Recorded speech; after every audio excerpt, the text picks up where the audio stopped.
Mueller's Russia probe demands communications from Trump and several of his campaign staff. Special counsel Robert Mueller is investigating text messages, emails from President Donald Trump and several senior members of his campaign staff.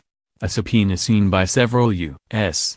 news outlets orders a witness to release all communication between themselves and the president as well as a number of others. The demand has come from a grand jury for special counsel Mueller's investigation into allegations of collusion between the Trump election campaign and Russia.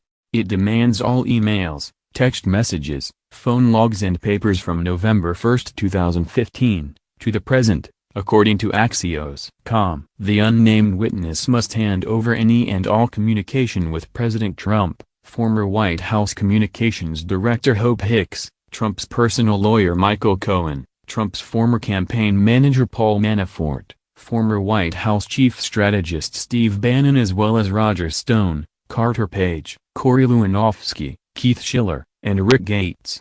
This comes after former Attorney General Eric Holder predicted that special counsel Mueller will charge Trump with obstruction of justice. In an interview with HBO's Real Time with Bill Maher over the weekend, Holder said there's an obstruction of justice case that already exists.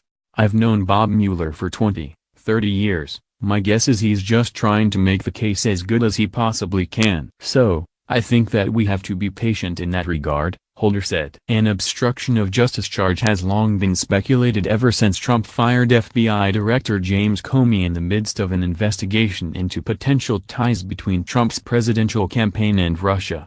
Today, the president is due to meet Israeli Prime Minister Benjamin Netanyahu at the White House for a working lunch. Trump's push to change or scrap Iran's 2015 nuclear deal with world powers and concerns over Tehran's foothold in Syria are expected to top the agenda of his talks with Netanyahu, U.S.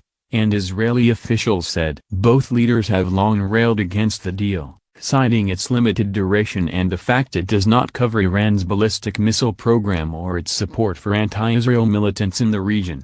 Trump has threatened to pull out of the agreement unless European allies help fix it with a follow-up accord. An Israeli official said Netanyahu and Trump were likely to talk about how to overcome European resistance on the matter. "I intend to discuss a series of issues with Trump, but foremost Iran, its aggression, nuclear ambitions and aggressive actions in the Middle East, including along our very border," Netanyahu told reporters on his departure from Israel.